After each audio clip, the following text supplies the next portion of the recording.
Hello everyone, welcome to Amit CBSE academy. और आज के क्लास में हम सॉल्व करेंगे क्लास 8 मैथ एक्सरसाइज 6.1 से क्वेश्चन नंबर 2 को सॉल्व करने वाले हैं। देखिए क्वेश्चन नंबर 2 क्या कहता है। Following numbers are obviously not perfect square, give reasons. ये जो नंबर्स हमें गिवन है ये परफेक्ट स्क्वायर नहीं है, हमें बताना है कि ये परफेक्ट स्क्वायर क्यों नहीं है। तो क्वेश्चन को सॉल्व करने से पहले ये समझ लीजिए कि जो परफेक्ट स्क्वायर होते हैं उनकी क्या कैरेक्टरिस्टिक होती है। जैसे मैंने अगर 0 का स्क्वायर किया तो what I am going to get, I will get 0 as a number. ठीक है, 1 का जब मैं स्क्वायर करता हूं तो मुझे क्या मिलता है, 1 मिलता है। इसी तरीके से अगर मैं 2 का स्क्वायर करूं, what I am going to get, I will get 4, है ना। इसी तरीके से 3 का स्क्वायर आप करिए तो 3 का स्क्वायर करते हैं तो आपको क्या मिलता है, 9। 4 का स्क्वायर करेंगे तो what you are going to get, you will get 16। 5 का स्क्वायर करेंगे 5 का तो you will get 25। Why I am doing such thing वो आपको अभी थोड़ी देर में समझ में आ जाएगा। सबसे पहले ये एक पैटर्न समझ लीजिए। इसी तरीके से 6 का जब आप स्क्वायर करेंगे तो आपको क्या मिलता है, 36 मिलता है। 7 का स्क्वायर करने पे यू विल गेट 49। इसी तरीके से अगर 8 का आप स्क्वायर करेंगे तो यू विल गेट 64 और 9 का स्क्वायर आप करेंगे तो यू विल गेट 81। ठीक है, ये जो स्क्वायर आए हैं इन स्क्वायर्स के यूनिट प्लेस को जरा सा एक बार चेक करिए। ठीक है, यूनिट प्लेस को चेक करिए। यहाँ पे 0 है, यहाँ पे 1 है, यहाँ पे 4 है, यहाँ पे 9 है, यहाँ पे 6 है, यहाँ पे 5 है, फिर यहाँ 6 आ गया, फिर यहाँ 9 आ गया, यहाँ 4 आ गया और यहाँ 1 आ गया। ठीक है, इसका मतलब कि कोई भी नंबर जो स्क्वायर होगा, किसी का परफेक्ट स्क्वायर होगा, उसके यूनिट डिजिट पे ये नंबर्स होने चाहिए। कौन से नंबर्स, 0, 1, 4, 5, 6 और 9। ठीक है, और कोई नंबर है देखिए, 0, 1, 4, 5, 6 और 9। यही तो वो नंबर्स हैं। अगर ये नंबर्स किसी भी नंबर के यूनिट प्लेस पे हैं तो वो एक परफेक्ट स्क्वायर हो सकता है ना। ज़रूरी नहीं है कि हो, लेकिन परफेक्ट स्क्वायर हो सकता है ना। लेकिन इन नंबर्स के अलावा कौन से नंबर बचते हैं, जैसे मैं दूसरे कलर में लिख देता हूँ। दूसरा नंबर्स, इन नंबर्स के अलावा कौन से नंबर बच रहे हैं 1 से लेके 10 तक, वो नंबर्स हैं यहाँ पे क्या, 2 है, 3 है, इसी तरीके से 2, 3, 7 और 8। ठीक है, ये नंबर्स हैं। टोटल कितने नंबर्स हो गए, 0, 1, 2, 3, 4, 5, 6, 7, 8, 9 और 10 टोटल नंबर्स हो गए। तो ये वाले केस में जब 0, 1, 4, 5, 6 और 9 यूनिट प्लेस पे होगा तो उस केस में परफेक्ट स्क्वायर नंबर हो सकता है।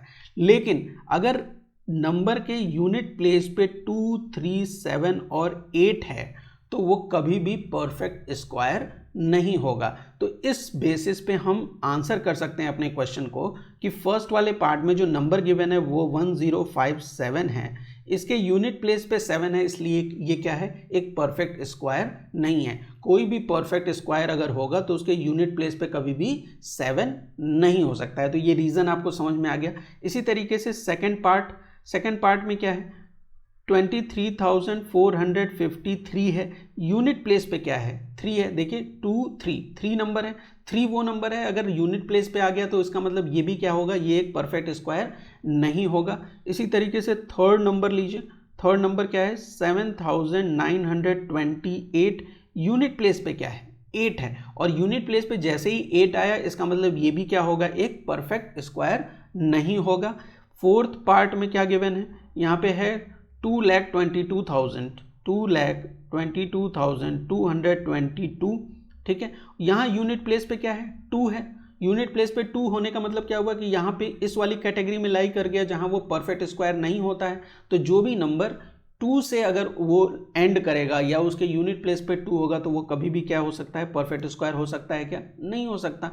इसी तरीके से फिफ्थ पार्ट को देखिए, 64,000, 64,000 है ना। अब ये 64,000 को कैसे हम बताएंगे कि ये परफेक्ट स्क्वायर है या नहीं है, क्योंकि यहाँ तो यूनिट प्लेस पे 0 है और 0 हमारे जब भी यूनिट प्लेस पे आता है तो वो एक परफेक्ट स्क्वायर हो सकता है, यहाँ से हमने समझा था। लेकिन यहाँ पे एक लॉजिक और आपको समझनी पड़ेगी कि जैसे एक नंबर जो 0 से एंड करता है, मान लीजिए वो 10 है, तो अगर मैं 10 का स्क्वायर करता हूँ तो what I am going to get, देखिए 100 आएगा। इसी तरीके से अगर मैं 100 का स्क्वायर करता हूँ तो मुझे क्या मिलेगा, 100 का स्क्वायर अगर मैं करता हूँ तो मुझे मिलेगा 1 विथ 4 zeros। ठीक है, इसका मतलब ये जो पैटर्न है इसका मतलब क्या होता है कि जो स्क्वायर होता है किसी भी नंबर का ना, उसमें जो जीरोज होते हैं वो पेयर्स में होंगे। आपको क्या चेक करना होगा कि जीरो पेयर में है या नहीं है। यहाँ पे देखिए ये जीरो एक पेयर है, यहाँ जीरो का एक पेयर ये हुआ, एक पेयर ये हुआ। जो क्वेश्चन में गिवन है यहाँ पे जीरो का एक पेयर है लेकिन दूसरा पेयर नहीं बन रहा है, इस वजह से क्या है, ये एक परफेक्ट स्क्वायर नहीं है। क्या रीज़न आप लिखेंगे कि जो जीरोज हैं एंड में वो पेयर में नहीं है ना, पेयर में नहीं है, इस वजह से ये जो फिफ्थ पार्ट है 64,000 वो एक परफेक्ट स्क्वायर नहीं है। इसी तरीके से बाकी का भी आप आंसर कर सकते हैं। जैसे सिक्स्थ पार्ट में जो नंबर है वो क्या है 89,722, एंड में यूनिट डिजिट पे क्या है 2 है। 2 वो नंबर है जो अगर किसी भी नंबर के यूनिट डिजिट पे आ जाता है तो वो परफेक्ट स्क्वायर कभी नहीं होगा। ठीक है, सेवेंथ पार्ट देखिए, सेवेंथ पार्ट में है 2,22,000, एंड में क्या है जीरो है। तो हम जब एंड में जीरो होता है तो हम क्या चेक करते हैं कि जीरो के पेयर्स बन रहे हैं कि नहीं। देखिए एक पेयर तो बन रहा है लेकिन दूसरा पेयर नहीं बन रहा, इसका मतलब ये भी क्या है, ये भी एक परफेक्ट स्क्वायर नहीं हो सकता। रीज़न क्या है, क्योंकि जीरो के पेयर्स नहीं बन रहे। हमें जब भी जीरो वाले नंबर्स एंड करेंगे तो वो क्या होंगे, पेयर में होंगे। ठीक है, इसी तरीके से जो लास्ट पार्ट है, लास्ट पार्ट एट्थ पार्ट में जो नंबर है वो है 5,05,50, ठीक है, 5,05,50। यहाँ पे जो एंड में क्या है वो जीरो है। जीरो क्या पेयर में है, नहीं पेयर में नहीं है, तो इस वजह से ये भी क्या होगा, एक परफेक्ट स्क्वायर नहीं होगा। उम्मीद करता हूँ क्वेश्चन नंबर 2 आपको बहुत अच्छे से समझ में आ गया होगा। मूव करते हैं क्वेश्चन नंबर 3 पे, नेक्स्ट वीडियो में इसको सॉल्व करेंगे। Thank you for watching.